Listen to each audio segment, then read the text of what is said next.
এত ডিক লোক চলে আইছে, খালি ওই যে ওই ভাই আইছে বিলে, ঠিক আছে।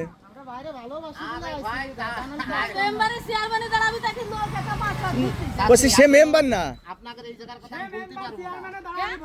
আমি এই জায়গায় এসে আমার একটা দরকারে এই যে পাশের একটা ভাই মানে আমার সাথে যে একটু খারাপ কাজ করেছে, ওটার আমি নাই বললাম, ওতে আসছে আপনাকে বদনাম হবে। তার কারণ আমরা যারা প্রবাসী আছি, আমরা দিন রাত অক্লান্ত পরিশ্রম করে আমাদের পরিবারের পিছনে কিন্তু সময় কাটাই। তো এই ভাই আমার কাছ থেকে কিছু টাকা নিয়েছিল সৌদি আরব থাকতে, নিয়ে মোটামুটি একটু হেনস্থা করেছে, টাকাগুলো পুরো ক্লিয়ার হয়নি, তাই আইসি। কিন্তু কাইসে এখন আমার সে টাকার কথা আমি ভুলে গেছি। এই যে দেখেন, এইগুলো কিন্তু কেউ আপনার ছেলের মতো, কেউ নাতিপুতার মতো, এরা সব আছে আমার ভালোবাসার মানুষ। এর থেকে আর বড় কি আছে?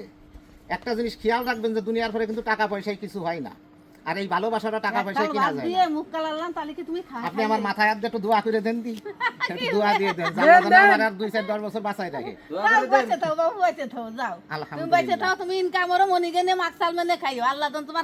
আলহামদুলিল্লাহ। আমার একটা